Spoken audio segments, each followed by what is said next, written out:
how are you today? I hope that you're all well. Thank you for joining me again for the next instalment of The Explorer by Catherine Rundell.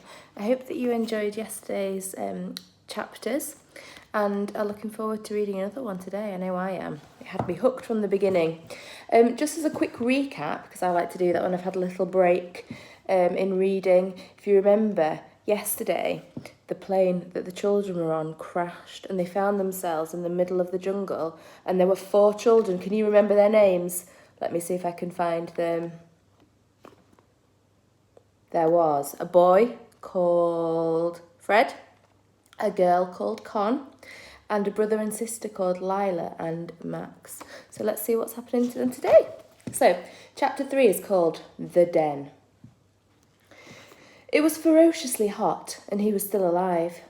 Those were the first thoughts that came to Fred as he opened his eyes and found himself staring straight up at the Brazilian sun. Instinctively, he looked down at his wristwatch, but the face was cracked and the minute hand had fallen off. The 2 girls were asleep next to him.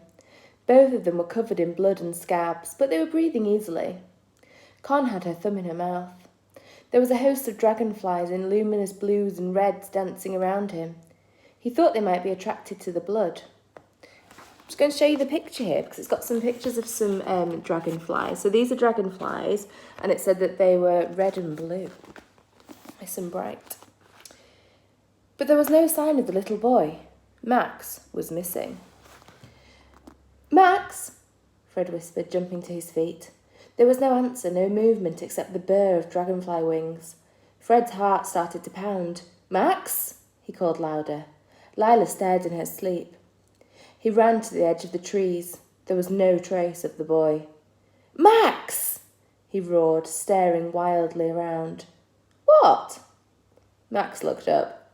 He was lying on his stomach behind some fern-like plants next to the vile-smelling puddle, plashing his fingers in the water. "Max!" Fred ran over to him, wincing as one of his ribs protested sharply. "You haven't been drinking that water, have you?" Max stared up at Fred as he approached, then screwed his eyes shut and let out a scream that shook the baby flesh in his cheeks. Across the clearing, Lila gave a yell as she startled awake. "That's not very flattering," said Fred to Max, but it was possible, he reckoned, that covered in blood and soot and with less eyebrow than usual, he didn't look very reassuring. The boy kept screaming, barely drawing breath. Lila jumped to her feet. "Max," she called, "what's happened?" Sugar, Fred thought. He knew that you should give people sugar for a shock. "Do you want a sweet?" He had some mint humbugs in his pocket. "Please stop crying." He fished the sweets out. His hand came out wet. There was a cut on his thigh and half-dry blood in his pocket, and the mints had spent the night marinating in it. He grimaced and put one hand in his mouth. The taste hadn't been improved, but the sugar gave his blood a twitch. "Do you want one of these?" Fred spat on a corner of his shirt and polished one clean. "It's a mint." "No, I hate mints," said Max. "It's the only food I've got." "Oh, then I'll take it," said Max. He said it like a lord accepting a peasant's bread. "Here," said Fred. He put it in the boy's sticky hand. "Eat it slowly if you can." Max sucked loudly. His nose began to run down past his lips and onto his chin. "Max," Lila called, "come here." "Come on," said Fred. The boy's face was intent on working on the mint, his eyebrows furrowed in concentration.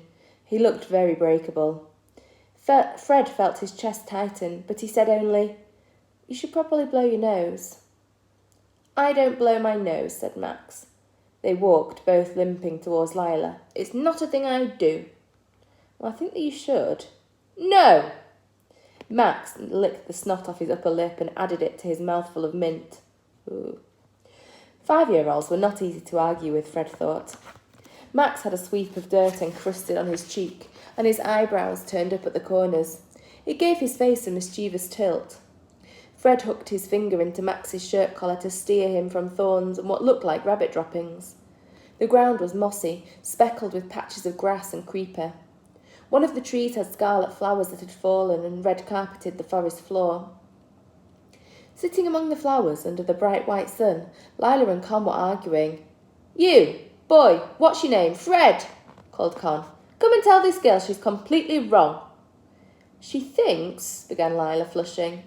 Obviously, I think we should go back and wait with the plane, said Con, in case they see it from the air, so they can rescue us. It makes more sense to stay here, said Lila. She pulled her knees up to her chin. We'd just get lost trying to find our way back, and I don't think anyone will see the plane. They don't know where we crashed. They'll have to search the entire jungle. We're on our own. She fixed her eyes on a dandelion-like plant, fierce and unblinking. We'll have to find a way to get to Mano ourselves. If you can remember, Mano is the place where they were heading for originally before they crashed. Must be a town in Brazil. Fred looked at the girl properly. She had a scratch across one side of her narrow face and hair woven into 2 dark plaits, one of which had been charred in the crash. She wore a scarlet shirt and a blood-red top, both now stained grey-green. She looked about his age. She was scowling at Con. Con glared back. That's crazy. We need to stay near the plane and wait to be rescued. My family will have sent dozens of planes to search for us by now, 100 planes probably. But, said Lila, where we crashed is burnt by the fire. Half the trees are charcoal, and so there'll be no animals. We don't need animal friends, said Con. This isn't a fairy tale. For us to eat, finished Lila. And back there there's... What? Said Con. There's the pilot. He's dead, said Con. She seemed genuinely puzzled. He can't hurt us. Lila spoke very quietly, but Fred was surprised by how authoritative she sounded. We should make camp here. No, said Con. That's completely illogical. Fred, asked Lila, you get the deciding vote. No, he doesn't, said Con. That's not fair. One person shouldn't get to decide. She glared at Fred from foot to chin. Not unless he agrees with me. Fred looked around the clearing again. The air was fresh here, and the sky above them a blue that does not exist in England. He was just about to answer when he saw that at the far end, where the forest grew thick and tangled, 4 trees had fallen together, their tops meeting in a point. The very tips of the hairs on the back of Fred's neck began to rise. Do you think there's anything odd about this clearing? He said. That's not an answer to the question, said Con. Why? Asked Lila. Those trees, he said, over there. He pointed. What about them? They fell over, said Con. That's what trees do. But they don't look like they fell to me, said Fred. He ran across the clearing. A sense was rising in him that something was strange.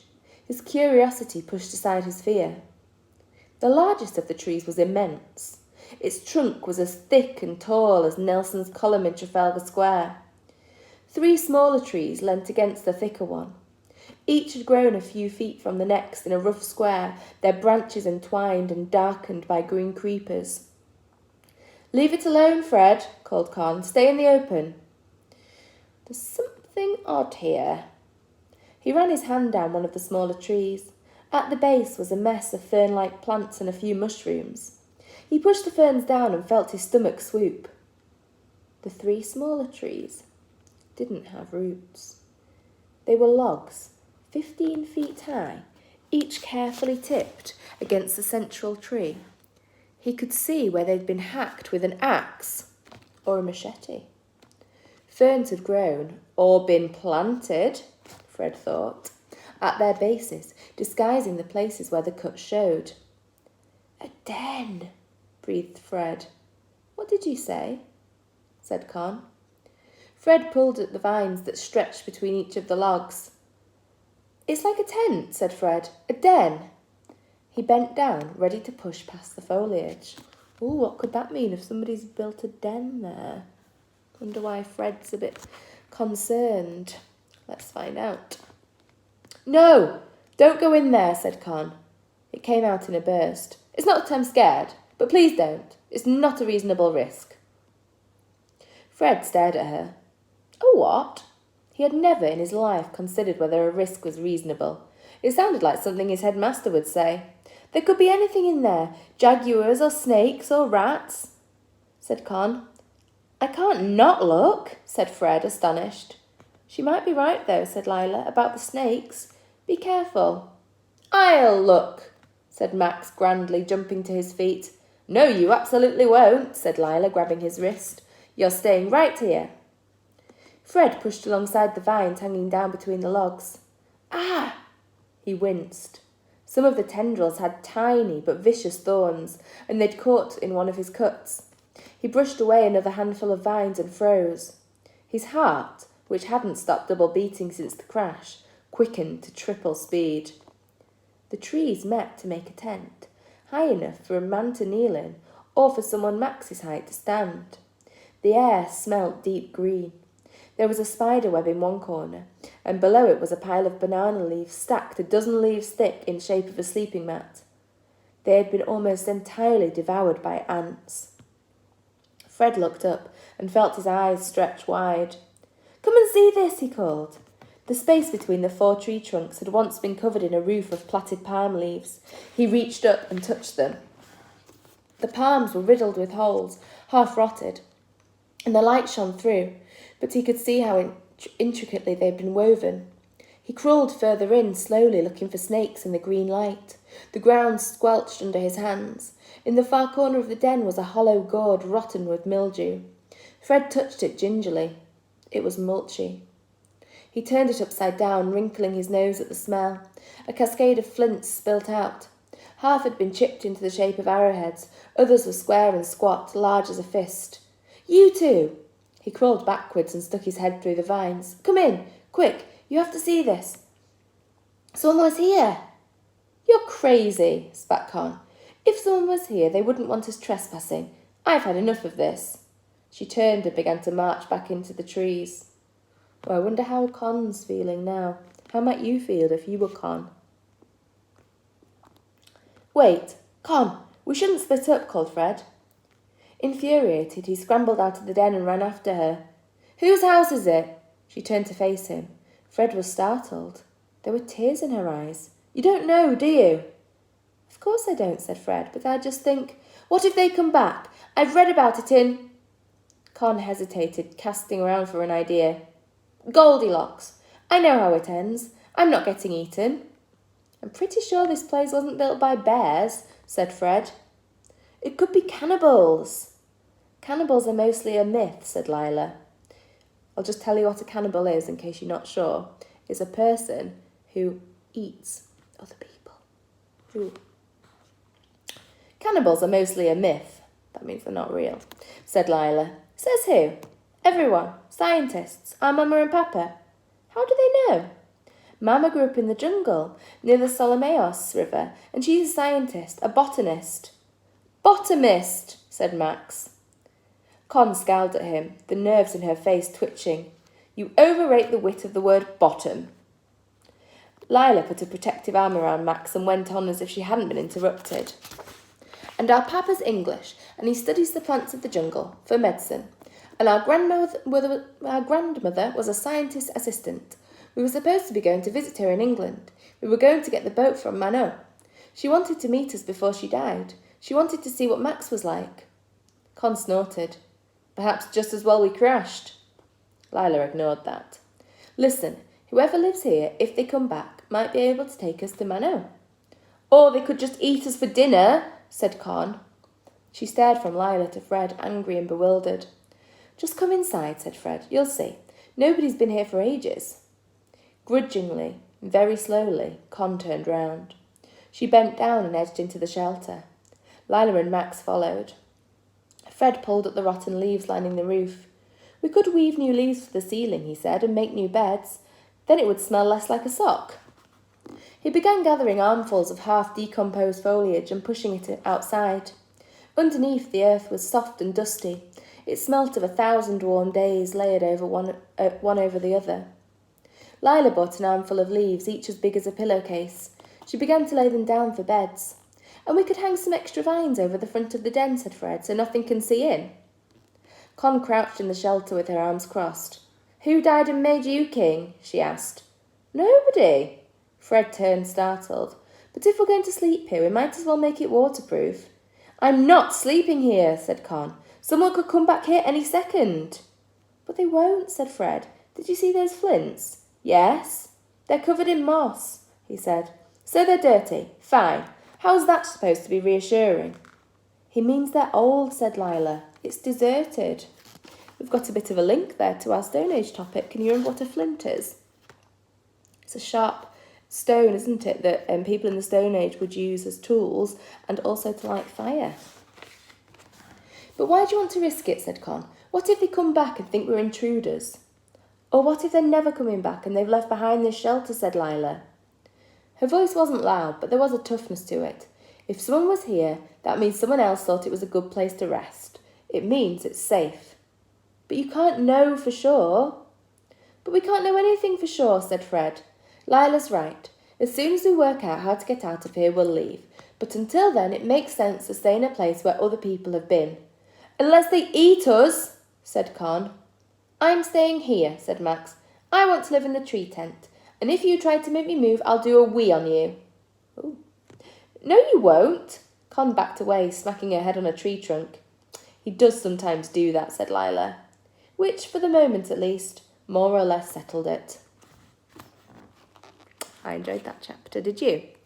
Now, a good thing to do while you're reading, which I like to do when I close my book, is to make a prediction. So, what do you think might happen next? Do you think that there will be somebody who comes back? Do you think that they'll stay in that shelter? What do you think will happen to the pilot? If you would like to share any of your predictions with me, then you can do it on the school website, on the Year 3 page, or you can ask your mums and dads if you can send me an email, and they've got my email address. And I will speak to you, hopefully, when I ring round and see how you're all doing. So take care, have a nice day, and I'll speak to you soon.